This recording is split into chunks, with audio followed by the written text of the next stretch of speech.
He got me pregnant and never came back. Years later, the truth came out. I say that first line because it has the weight of everything that followed.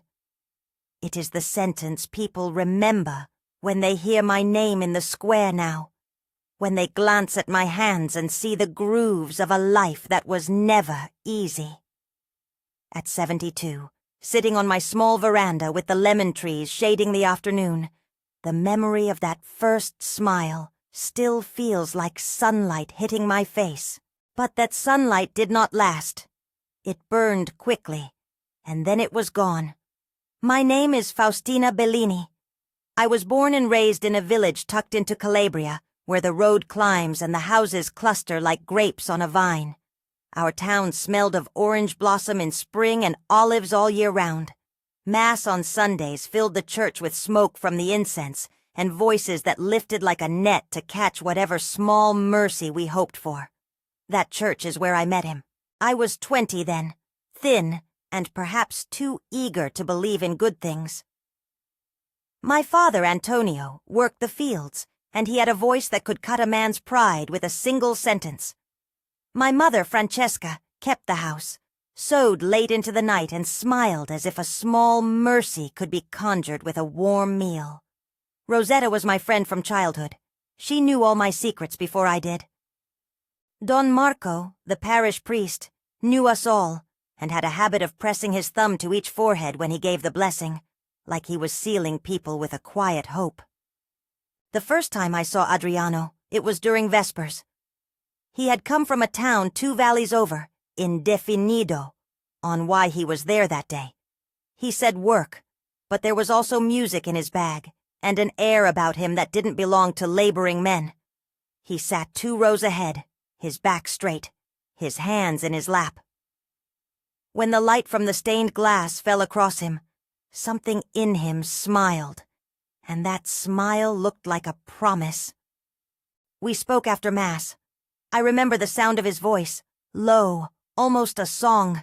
He had a guitar slung over his shoulder, and he talked about places I had never seen.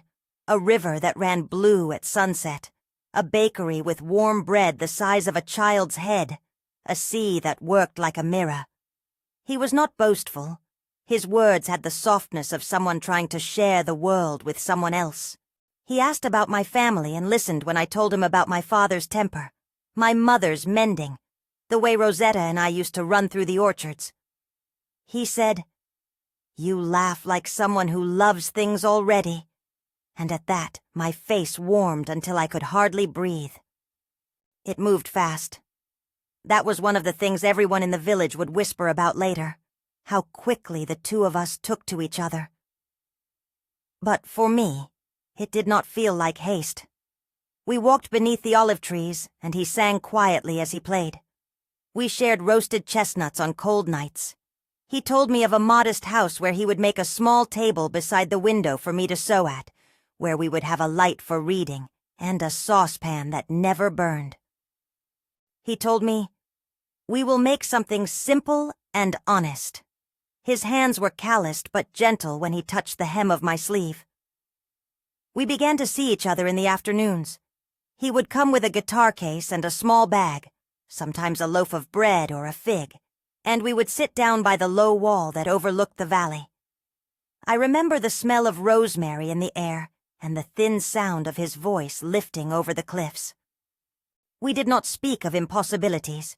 We spoke of small things, how to arrange the shelves, where a plant might grow in winter, the color of curtains. When he asked if I would go with him to his town, I remember feeling a sudden, fierce hope. My father, who had not the slightest patience for men who did not know how to work, lifted his eyebrows when I said his name for the first time. But sometimes when a young woman's eyes fill with the reflection of another life, even a stern man finds it hard to refuse. We spoke to my mother in a whisper, and she pressed my hand and said, "God would guard the good." Rosetta clapped her hands and told me to pack only a light shawl. She said there would be singing and bread. Adriano promised he would marry me. He said it the way men in our town say a prayer, solemn, certain, as if speaking made things real. "We will wed," he said, eyes on mine. "We will make a home." He visited my parents and kissed my mother's cheek. My father watched him, quiet as a man counting a storm, and then said only that if we were sure, we would speak more after harvest. We were sure. I promised myself to him before I promised anything else.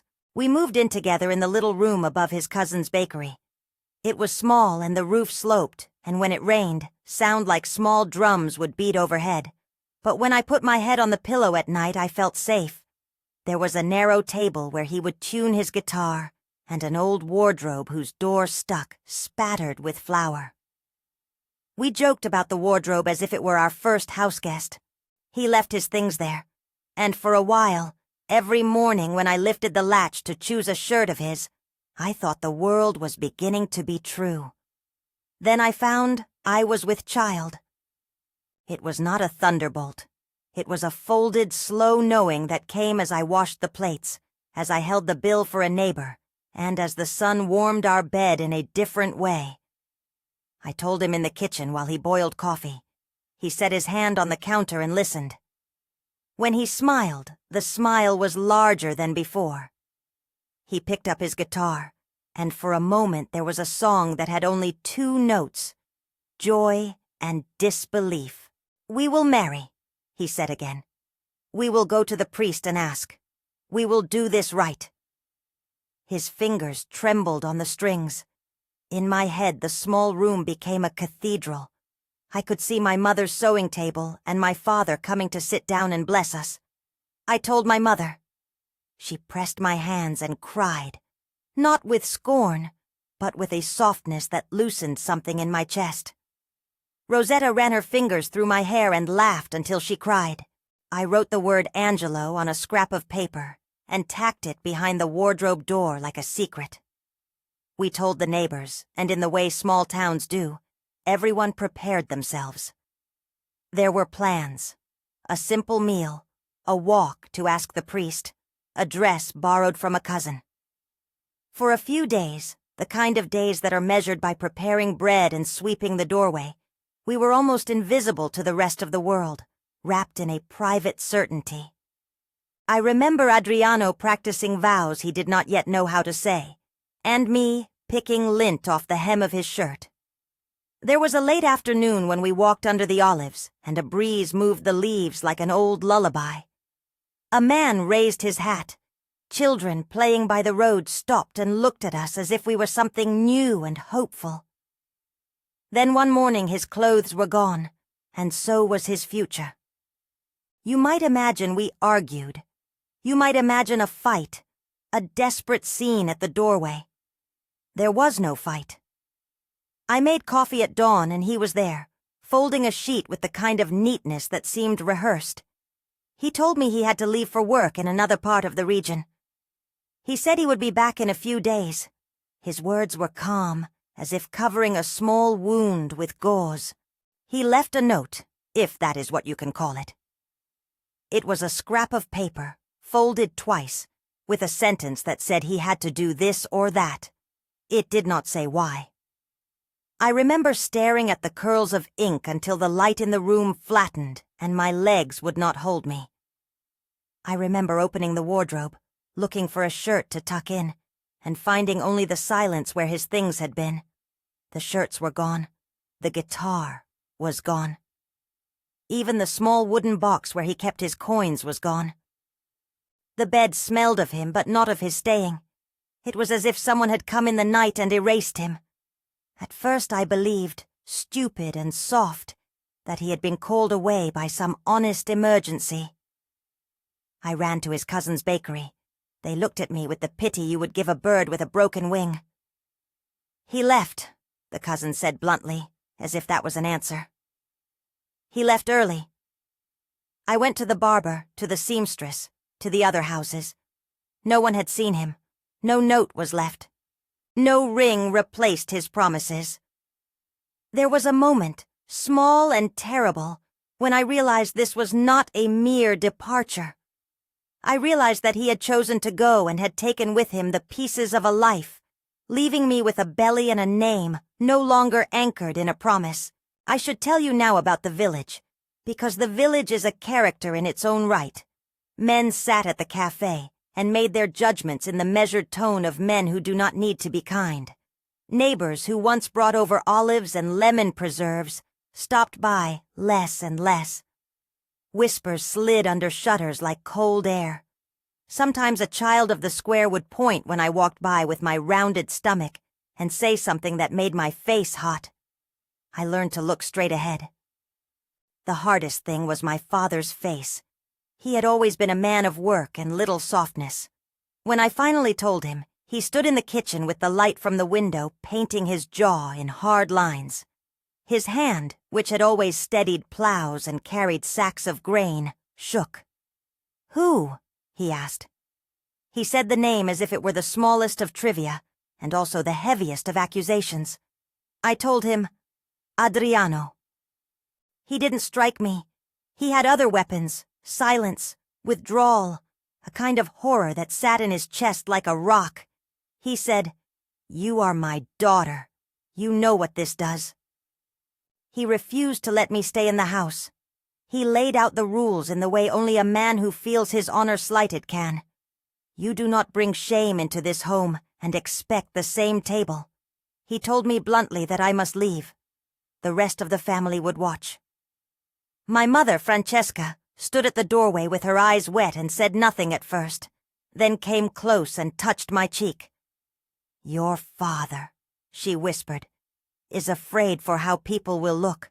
She pressed her lips to my forehead, the way all mothers do when there is nothing to give but a blessing. Rosetta came that evening with a pot of stew and 2 loaves of bread. She would not accept my refusal.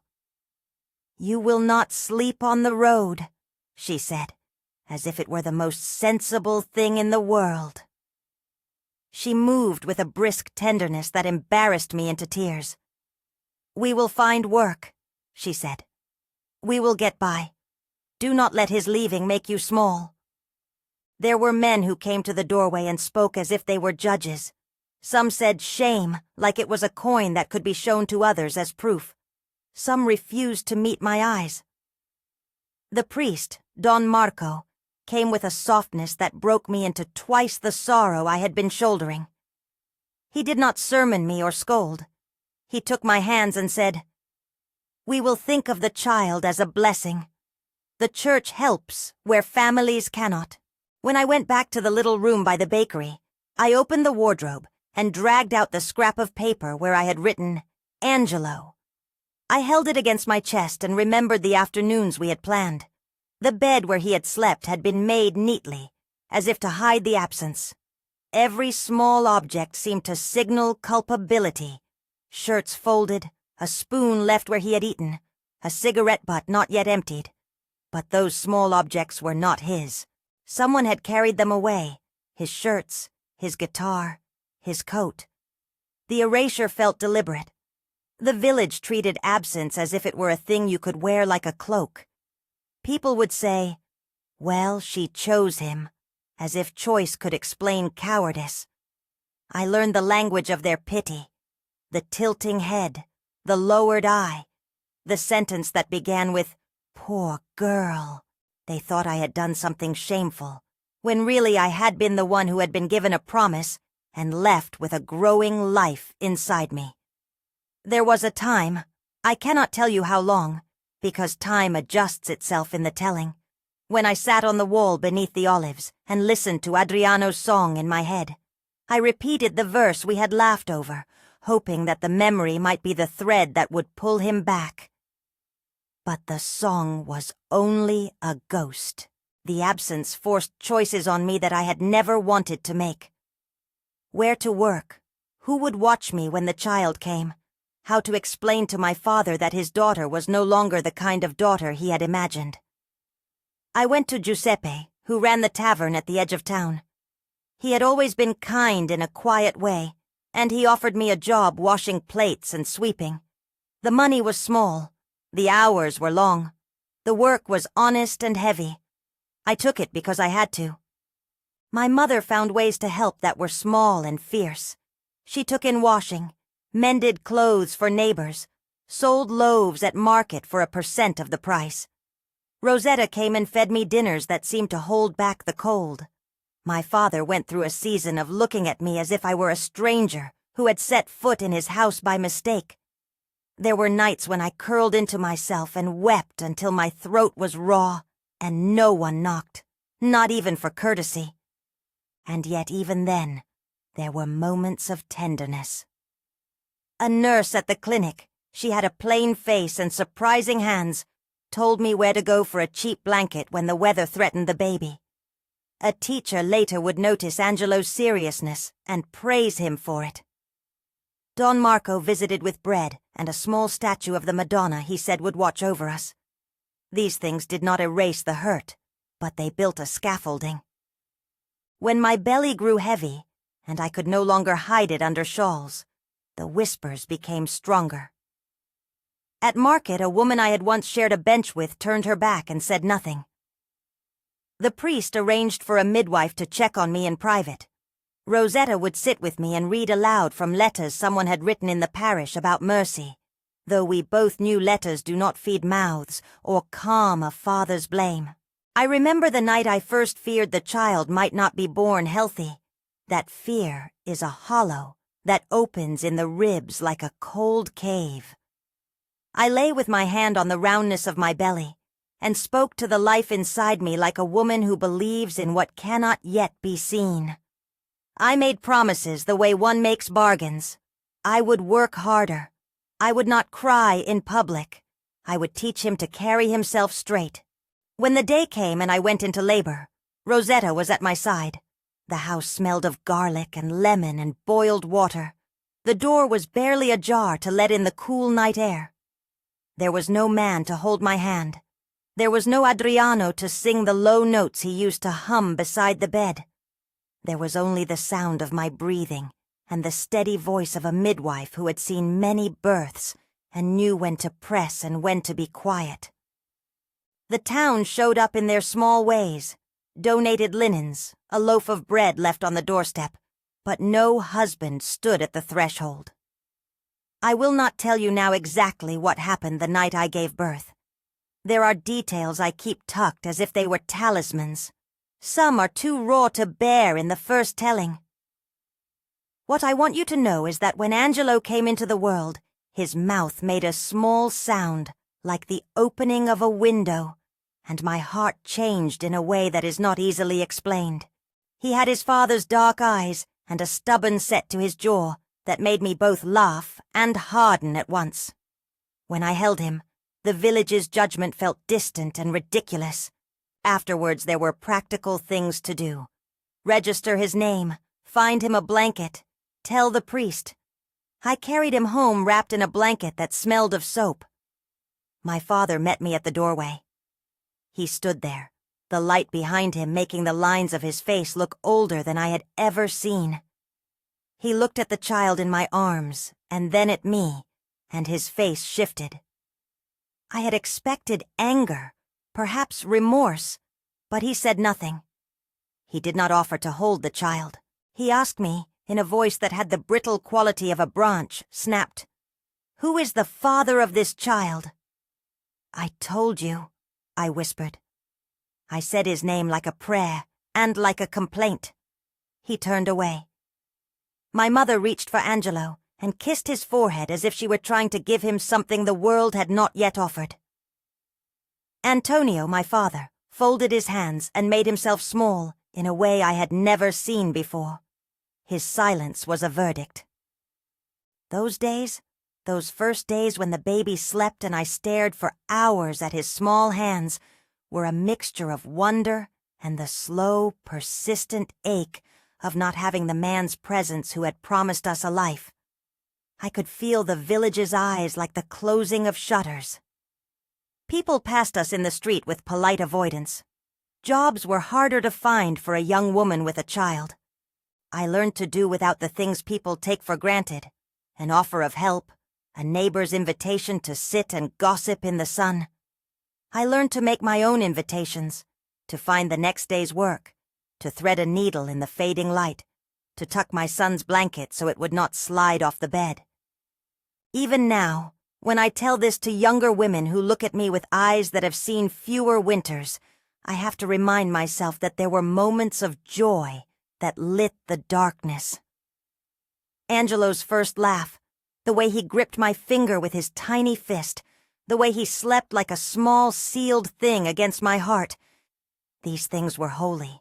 They kept me from falling completely apart. Rosetta's visits, the lullabies she hummed, the bread she left on the table. Those gestures felt like anchors, but there was a hole where Adriano had been. A hole that would be filled by work and prayer and long hours. A hole that for a long time made me afraid to look people in the eye.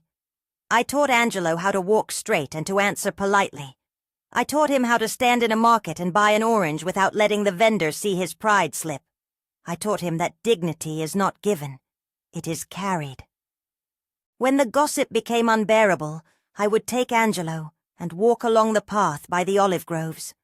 The wind there remembers everything, and sometimes it would carry my small, fretful prayers away. I would watch the young men who had once been my age and think of how quickly life hands us the things we tried to avoid.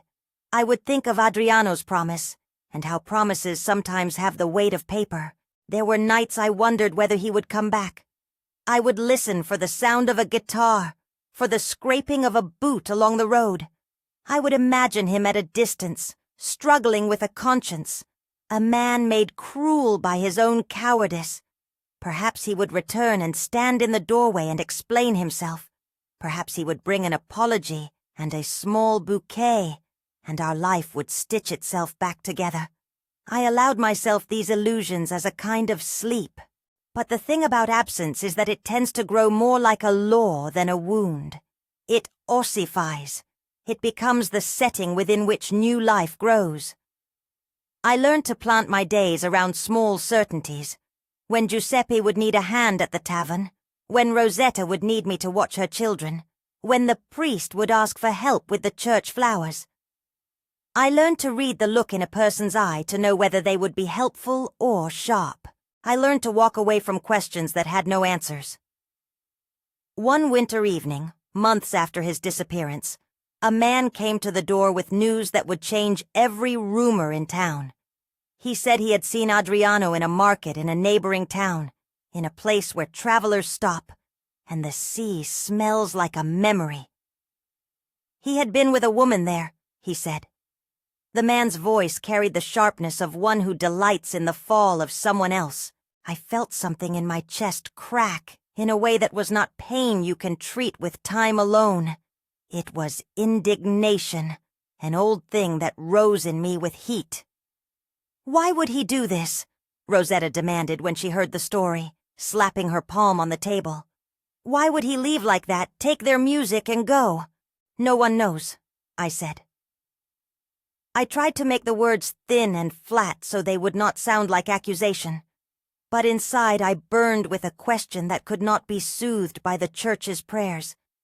How could a man promise marriage and then step away as if he had never meant anything? How could he take the songs and leave the child? In that first year, I made a kind of pact with myself. If he ever returned, I would not be the same woman he had left. I would not allow my life to be built on the shaky foundation of a man who could not stay. If he returned, I wanted him to understand the measure of what he'd done, not with violence, because violence is not my way, but with the firmness of a woman who had learned how to rise alone. The first weeks were the worst. The laundry, the stairs, the whispered invitations that never arrived.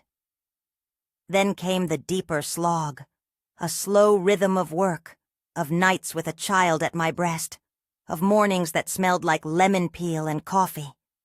Those days were ordinary and holy in ways I did not expect. They made me someone new. If you want to hear how this ended and what happens after, all the years of angers, small triumphs, the child who becomes a man of quiet integrity, stay with me. Subscribe and walk this long road with me. There are pieces of it that will sting, and pieces that will mend. I promise you the truth, the kind that does not dress itself up to be pretty, But the story did not stop there. There was a turning, though not the one I hoped for. Adriano did not simply reappear at the doorway with a coat and contrition. His return, when it came, was the beginning of another kind of pain. One that asked us to decide what forgiveness without reunion might look like. Before that, however, came the months where I learned the art of endurance. Work became my anchor. Giuseppe would shove a broom into my hands and say, "There is no shame in honest labor." He paid me in small coins and gave Angelo the odd plate. He treated us without pity and without scorn, and that steadiness was a kind of dignity. Rosetta's children, loud, messy, and insistent, gave Angelo companions and also the sense that life kept going whether you wanted it to or not. Don Marco visited with food and advice. He taught Angelo the prayers and gave him a small book of saints to carry. At night, after the child's head would grow heavy and fall, I would sit with the light low and think of Adriano's empty bed and the way promises can become air. I would sometimes whisper his name into the room as if calling out to a door that might open. Mostly I remembered the small things we had, the way he would hum when he sharpened a pencil, the habit of folding his shirts into neat stacks, the way his laughter twined with the music of the town. Time, the oddest of teachers, began to do its work. The town's whispers cooled into routine. Some people forgave quickly, as if forgetting were a favor they could give themselves. Others never forgot, and in their bitterness, I read the mirror of my old life. My father, for his part, grew quieter and then softer in a way I had not expected. He would sit on the low wall and sometimes watch Angelo playing and not say much. He never embraced us in the way neighbors in other places might, but his anger unspooled into grudging acceptance. He said few words, but the small ones mattered. A sandwich left at the door, a gently folded blanket. One afternoon, 2 years after the disappearance, I walked through the market and saw a poster for a religious festival in San Benedetto. The poster had a small picture of a saint draped in gold. We would go, I told myself, for the prayers, for the sea air, for the chance of a story that might end cleanly. I did not know then that the festival would be the place where a song would bring answers, that a melody would pull a face out of a crowd and lay it bare before us. But that is a story for a later night. For now, in these early years, the horizon was uncertainty, and the work of a mother who refused to be diminished. I learned to braid happiness out of thin things. Angelo's laughter, the small taste of coffee when I could afford it, Rosetta's steady presence. I taught Angelo to carry himself with the kind of quiet that makes no noise, but commands respect. He learned to help Giuseppe at the tavern, to sweep and to greet customers with a straight back. And yet, even with these small salvations, there were moments when the past pressed so hard against my ribs that it felt like a fist. I would stand at the window and watch the road where he'd left, hoping to see a figure appear. I would imagine his return and rehearse my words. I would think of the promise he had made, and how quickly men can make promises like breezes, felt in the moment but gone before they leave a trace. One evening, at the edge of a long summer, Rosetta sat me down and said, "You must choose how to carry this. You will teach that child who he is by the way you hold yourself." I did not know then that those words would become a compass I would hand to Angelo as he grew. The first part of our life together, our falling, our child, his vanishing, was done. The next parts would open like doors I had not planned to walk through. The years of raising a son in a town that had seen him conceived under a promise and then left to survive on its own. The slow shaping of Angelo into a man who would not repeat his father's faults. The day when a song would lead us to a house in San Benedetto, and a married man would stand before us and tell a truth that had been hidden for decades. But for now, as the sun sank and the lemon scent rose from the yard, I tucked Angelo into his small bed and sat on the low step. My hands smelled of bread and soap, My body remembered the ache and the joy of his first breath. I looked at the horizon where the sea met the sky in a thin silver seam, and thought, not for the first time, that survival is not a miracle so much as a daily decision. To get up, to feed, to look at the child with hope, to refuse the small deaths that pity offers. I would stand, I told myself, and I did. The road ahead was long and not gentle. There would be days when the world would test the edges of our courage. There would be nights when anger would rise up like a tide and threaten to drown the small peace we had sculpted.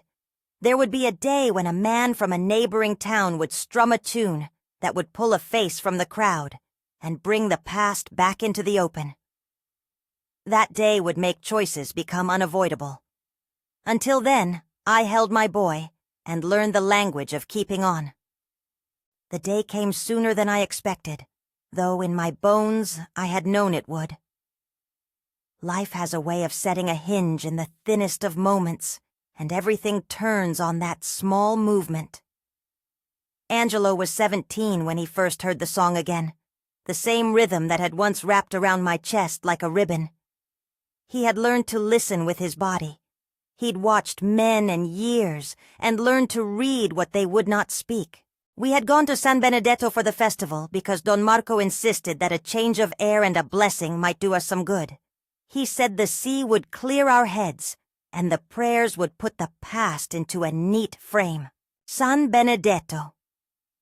In late summer is a place where the sunlight seems to strike every gold and make it brighter. The saint's statue in the piazza with its gilded halo, the fishermen sorting nets at the docks, the tables full of people eating fish and laughing like the worry hasn't been invented yet.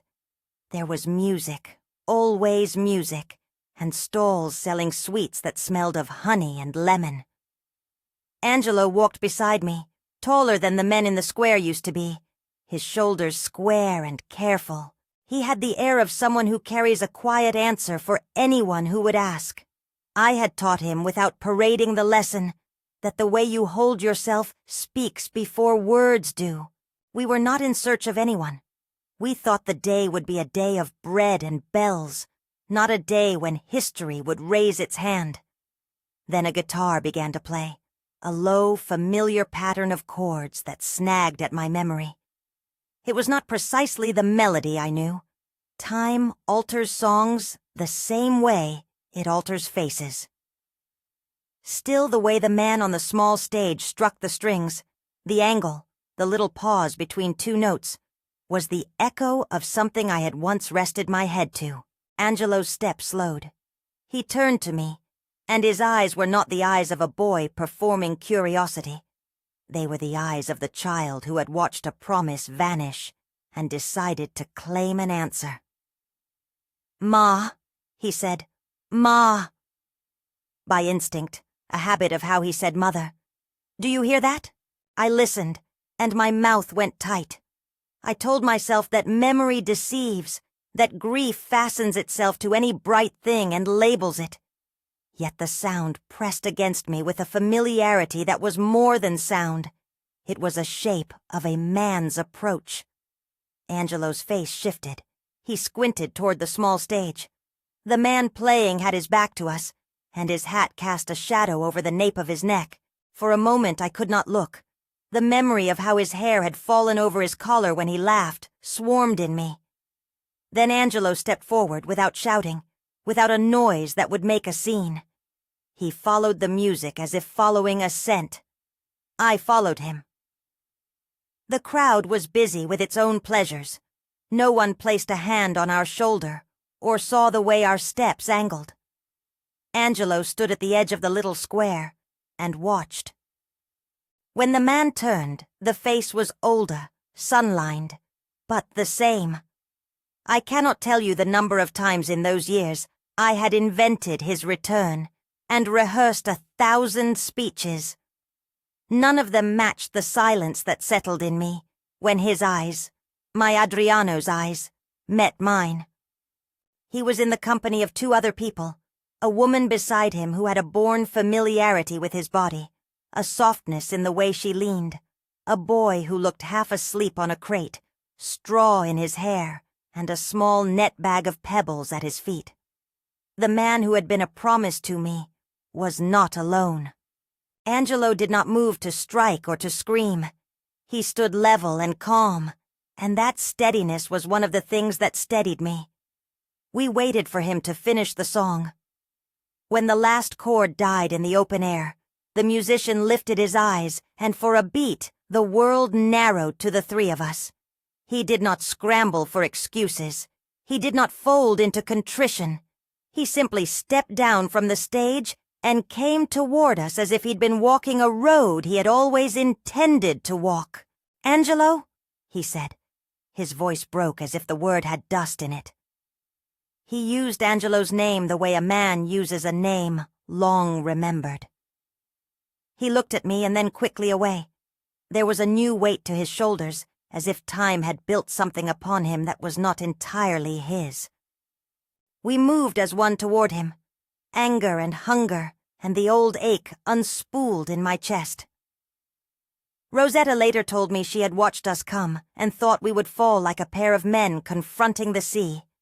Instead we stood, and the first thing he did was take off his hat with a clumsy sort of politeness I had once liked.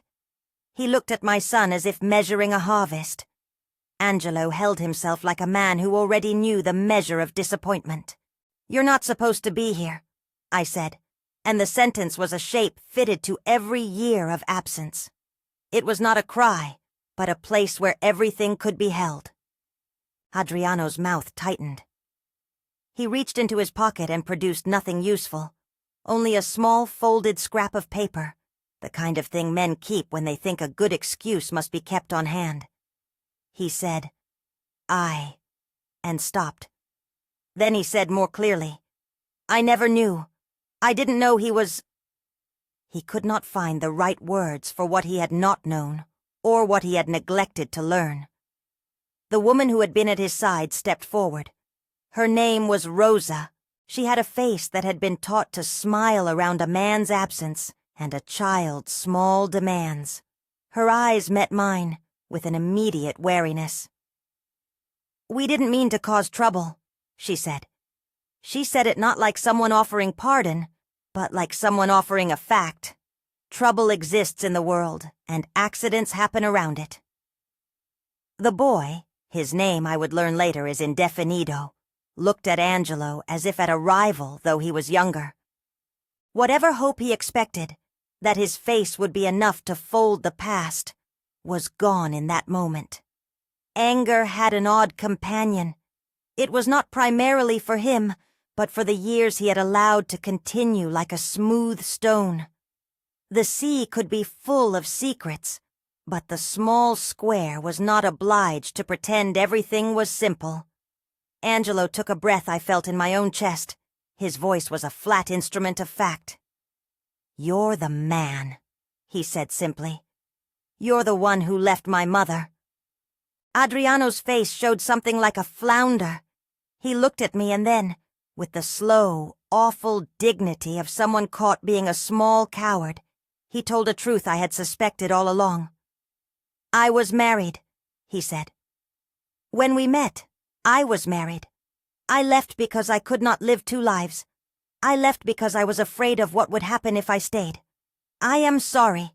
The words landed like a stone in water. The woman next to him, Rosa, made the small, stunned sound of someone who has been shown a part of the world she did not know. She had been keeping a household, holding a life together in the same practical ways my mother had, unaware of a previous promise made in a different valley. Angelo looked at him, and in his look there was no point in repeating old wounds. "You could have told us," he said. "You could have given us a name, or a hand. You could have done something." Adriano's eyes filled. He did not attempt to justify so much as to reveal his cowardice. "I was a coward," he said. "I know now. I left because I didn't want to fight. I thought if I ran, I could find a new life without wrecking what I had. But I was wrong. The running wrecks things anyway." Rosa's voice, when it came, was a thin blade. "All we knew was what we had," she said. "Now you tell us you had another life. Do you think that makes me whole? Do you think that explains the nights I spent alone, the work, the children?" Inside me, a calm I had cultivated for years held steady. This man who had once been a certain kind of brightness had yielded nothing but an explanation that was miserable and true. The revelation that he had been married at the time he courted me cut through the romantic illusions the village had spun of me as the one who sinned. The moral weight shifted. Shame, in public, does not always prefer the innocent, but the truth redistributed the weight. It did not make things lighter. We did not make a spectacle. We spoke in low tones. Don Marco had taught Angelo to measure his anger with prayer. He had taught me to answer with actions rather than only sharp words. I turned to Rosa and offered her my hand, not in friendship, but in recognition of the complicated truth. "You have a life with him now," I said. "You have your children. They do not deserve to be told that their father has a past that makes their present small. I will not take your place in your home." Rosa's face softened in the way a person softens when a hard truth is met without spectacle. Her voice trembled. "No," she said. "They don't deserve lies, but they also don't deserve to be told this with the world between us." She looked at Adriano with a kind of accusation that was also sorrow. "Why didn't you tell me?" He hung his head. "I thought if I told you, I would have to choose. I chose one life, and I thought I could leave the other without consequences. I was wrong. In that square of San Benedetto, the world rearranged itself into a new geometry. For me, what mattered was not the man's fate, but the life Angelo and I had built. I needed no vindication. What I needed was truth delivered plainly, and boundaries set firmly. Angelo's face had the look of someone who had rehearsed a judgment and then chosen mercy as a strategy, rather than as surrender. "We came to ask questions," Angelo said. "We came to see with our own eyes. We have the right to know, but we are not here to break your home. We only want the truth." Adriano nodded, and a kind of shame walked around him like a chill. He told us then more, indefinido, about the precise timing of his marriage, and the reasons he had not told me. There were gaps he could not explain. There were choices he refused to excuse. He said he had been frightened of losing both lives. Fear, he said, had made him small. The encounter in San Benedetto did not end with anger or with reconciliation. It ended with an exchange of names and a recognition that something old was now fully visible. Rosa agreed to speak to the people who needed to know in her home. She asked us to be discreet around her children. I promised to keep my dealings honest and to teach Angelo the right way to carry himself, with truth and dignity. After that day came a long period of quiet. The discovery removed some of the village's sharper whispers, because now there was a visible fact they could digest. The moral ledger was rewritten in the town's mind. People who had once judged me with a neat and sharp coin found themselves awkward. The story had new edges. Some apologized, others did not. My father, who had once stood in the doorway with a silence like a locked gate, came to visit with the slow step of a man who has been applying his hands to work for decades and suddenly finds his hands empty. He sat down on our low wall one evening, a few months after San Benedetto, and looked at Angelo as if he were unfamiliar. "You look like your grandmother," he said quietly. It was not a confession but a thaw. He told me, in a voice made small by long pride, "I was wrong about some things." He avoided the word apology, as if he could not find it. Instead, he left us a basket of figs and a blanket folded neatly. He came later to the tavern where Angelo helped and sat, and did not speak much.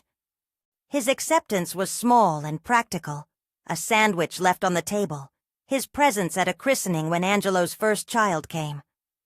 I learned that for some men, change is practiced in gestures more than in words. Angelo, for his part, grew into the man I had always hoped he would. He learned the craft of being useful.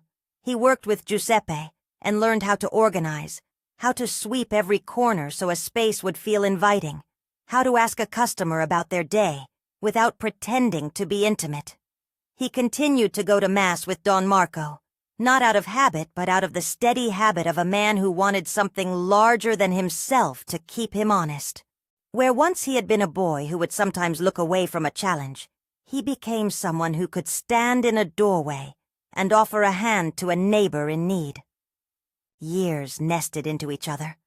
There were small vicissitudes, sickness in a cousin, a flood that brought mud to the tavern floor, a season when oranges failed and the town grew quiet. There were joys as well. Angelo met a young woman at the market. Her name is Maria, and I will not invent more for you. Some things in the world you get to know by the soft way they arrive. She had a laugh as clear as rinsed glass, and a steady way of looking at work and life. She married Angelo. Together they made a small and honest home. The first time I held my grandchildren, Marco and Sophia, the world felt less like a cliff and more like a field where seeds can take root. Marco has his father's jaw and his grandfather's hands. Sophia has a patience I admire. They are, in many ways, the living proof that continuity can be gentler than broken promises. Adriano appeared again, years after the San Benedetto meeting. But this time, the request was different. He came, not to demand membership in our life, but to ask with a worn and sharp humility for some kind of accommodation. He had aged in a way that made him smaller and less commanding. He asked to be allowed to see Angelo, to sit the way a man might ask to sit at a table which is no longer his. He said softly, "I would like to know my son." Angelo, who had spent a lifetime carrying the weight of a father's absence and turning it into muscle, set the terms. He understood the difference between forgiveness and reunion. "You may be in the world," Angelo said, "but you are not part of this family the way you might imagine. If you want to see us, it will not be on your terms. It will be on ours. We will not invite you to rewrite what you left. We will not bring you into our private things." Adriano nodded. His eyes filled. He said, "I do not expect you to take me back. I only want to know he is well." That moment is one I return to often. The moment when the man who once promised a household now asks for permission to witness a life he helped begin. I felt an old anger, raw and human, rise in me. But I had learned, through years of carrying my son's life and teaching him how to stand, that certain virtues are practical: patience, clarity, and the refusal to let old wounds be used as leverage. I told Adriano, in the simplest voice I could muster, "You have the right to be truthful. You do not have the right to demand a place in what you abandoned. If you seek to see him, you will come by way of respect. If you seek absolution, you must know that is for God, not for us." He came several times after that, attempting small gestures, leaving a careful note at the church, dropping off a bag of fruit at the tavern with a message that said nothing and everything. Sometimes I handed the messages to Angelo. Sometimes I burned them. There was no grand reconciliation. There was a measured distance we kept, like a fence that marks a garden, visible, practical, and not intended to wound, but to protect what had been built without him. The town's appetite for gossip lessened with time. New events took the public's breath. Births and marriages and the slow, undeniable pattern of seasons pushed old talk to the edge of memory. People who had once pointed at us with easy judgment began to nod when they saw Angelo in the market. They had watched the man grow into someone respectable and decent, and respect is a substance that softens even the hardest faces. Rosetta, bless her, never wavered. She became the kind of friend that time proves, always present, always fierce. She watched my grandchildren as if they were her own, and sent me soups when I had a cold, and her thumbprints are on so many of the small things that keep a household together. Don Marco remained a gentle presence. He officiated at weddings and christenings, and he once told Angelo in private, "You carry your mother's steadiness in a way that makes room for goodness." Those words mattered to Angelo, who had never sought to be loud about his virtues. He married, had children, and one day brought his own little family to sit on the veranda where I had once held him as a child. My father, Antonio, came to that christening and watched as a grandfather folds a baby into his arms and looks at the world anew. He did not make sweeping declarations of regret. He did not need to. He left a small package at my door one evening, old tools polished and a new shawl for me to wear. It was his apology in the language he knew. There were smaller things I learned to love in those years. The roundness of good tomatoes in summer, the sound of my grandchildren's feet on the tiles, the occasional visits from Rosa, who would sit and talk about the weather and the market, as if we were two women who had survived a history, and now had the right to speak about pears and bread without measuring wounds. Sometimes she and I would stand together at Mass, and nod to each other in a way that acknowledged how complex human lives can be. We never invited Adriano into the private rooms of our life. He asked, as his last request in the years before he grew distant again, to be allowed to say he was sorry in person. He came, frail as if the years had been an accumulation of small losses, and he spoke with a voice that shook. "I have carried this shame," he said. "I have carried what I did. I come to ask for a word if anyone gives it." Angelo answered, with the dignity of someone who has the right to set the boundaries of his heart. "We do not owe you our lives. We do not owe you a place. You may speak. You may say your piece. But you will not remake us." Faustina, now an older woman in a younger man's voice, could not help but add, "Forgiveness is not the same as welcoming you back to undo what you left. Forgiveness is freeing ourselves from the grip of the hurt. Reconciliation would be making room for a man who had already chosen not to be there. That is not our duty." Adriano listened. He bowed slightly and left. He did not come back to ask for more. He disappeared again from our life, like a figure who had finally learned the proper measure. Sometimes at night when the light is thin and the lemons smell strong on the air, I think about what I would tell my younger self if time allowed. I would tell her to pay attention to the little practical things, to test promises not by words only, but by the steadiness of presence, to choose work that keeps you honest, to keep friends who will push you toward dignity. I would also tell her that desperation teaches skill. When you have no one to lean on but God and your own two hands, you learn craft and patience. The last great change came not with shouting but with a sequence of ordinary days. Angelo and Maria raised Marco and Sophia with the same kind of quiet insistence I had used with Angelo. They taught them to mend a hem, to sweep a floor, to greet neighbors with a straight back. They taught them to say thank you and to value a day of work. The children grew like spring onions, sudden and persistent. They call me Nonna, with a small rush of pride that makes my chest lift. The townspeople who watched my early years with the harshness of small opinions now watch me as the grandmother with a laugh and a garden. The story that once defined me now sits among many stories in the square. There were other quiet reckonings as well. When my father neared the end of his days, he came to the house and sat with me. We did not reenact the old arguments. Instead, we moved in the way of two people who had known each other's shapes for long. He took my hand and said simply, "I was frightened. I thought I was keeping things whole." His voice was small and softer than any apology I had imagined from him. I forgave him, not because I had to, but because the weight of years taught me that carrying anger is a heavy thing, and one I did not want to leave to my children. He died after that, peaceful in a way that surprised me, and in the silence, his presence left a space now filled with memories rather than reproaches. Adriano's last visits were distant. He did not again knock on our door, wanting to be welcomed into the family he had helped begin, but abandoned.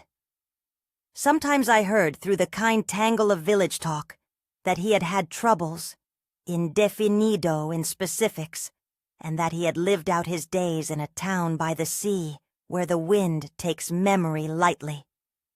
I do not relish his misfortunes, nor do I celebrate them. I only accept what he did as an aspect of human failing, small and damaging. He offered no atonement that could take back the years. What he offered was a truth, and truth has its own measure of justice. When I look back, the narrative that most needs holding is not the man's cowardice, but the life that was made from his absence. There is a dignity in making a life. There is a courage in showing up day after day to the tasks no one notices, washing the child's clothes, getting up in winter to start the fire, learning how to bargain with stubborn merchants, teaching children to tie their shoes. There is a kind of holy work in the ordinary. One of my small favorite things now is to sit on the veranda in late afternoon as the sea light softens the hills and watch Marco and Sophia chase each other like small dogs among the lemon trees. They make plans of their own. Marco wants to be a fisherman. Sophia wants to travel to the city and see a train station light up at night.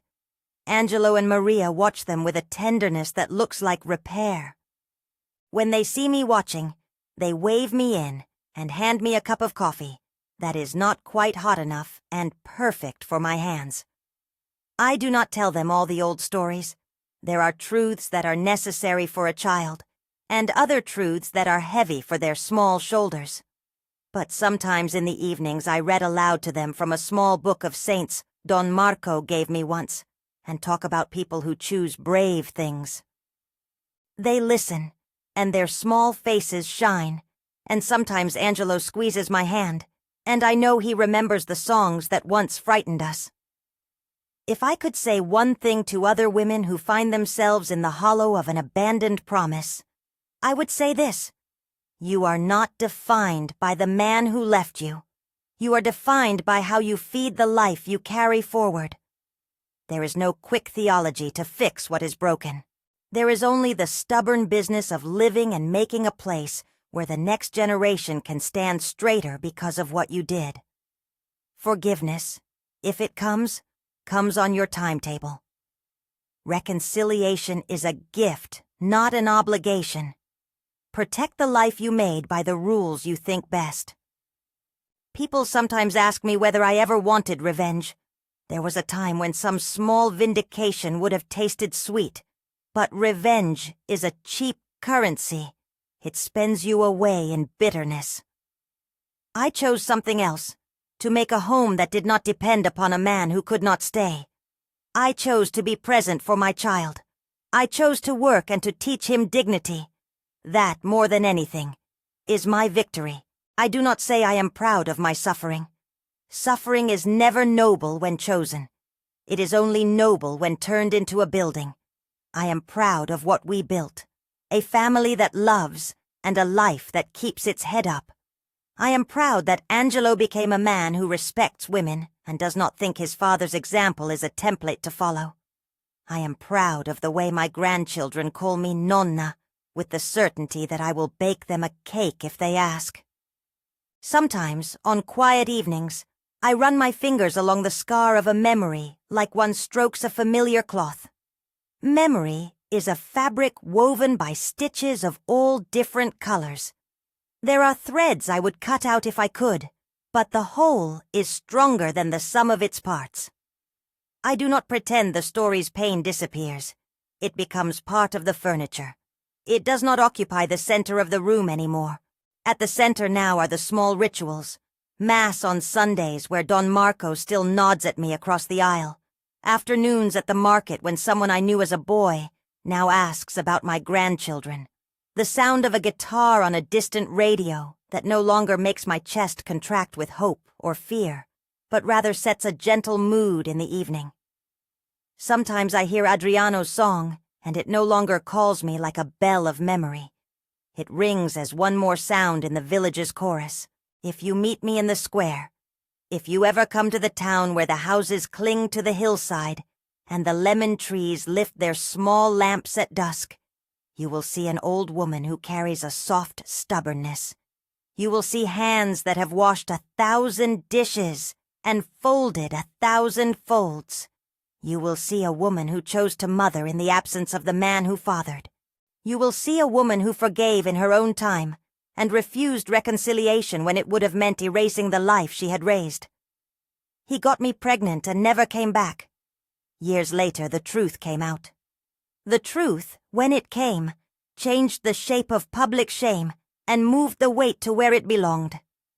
It did not undo the years. It did not make my son lose the cost of his childhood. But it gave us the clarity to keep boundaries and to protect the life we made together. And now, as the lemon scent rises and my grandchildren knock over a pot and argue about who gets the last almond, I find my heart fuller than I had ever dared expect. The storms did not vanish. Some mornings grief wakes me like a small cold, but the days mostly stitch themselves into a life that is quiet and rich. I have less appetite for the noise of speculation. I care more about plates that need washing, about whether Marco learned to tie his shoes correctly, about whether Sophia knows that the sea can be both frightening and generous. If this story touched you, if it stirred something you carry or someone you care for, share it with someone who might need to hear that survival is not a failure, but a way of living. Tell it to a friend who is carrying an unfair silence. Tell it to a daughter who thinks leaving is the only solution to fear. Share the small lesson that choosing dignity and drawing boundaries can be the truest kind of love. Tonight I will go out to the veranda and sit with a cup of tea and watch the sun fold itself behind the hills. Marco and Sophia will be inside, chasing shadows and laughter. Angelo will perhaps bring me a slice of cake. Maria will call my name like a bell. I will close my eyes for a minute and feel the citrus in the air.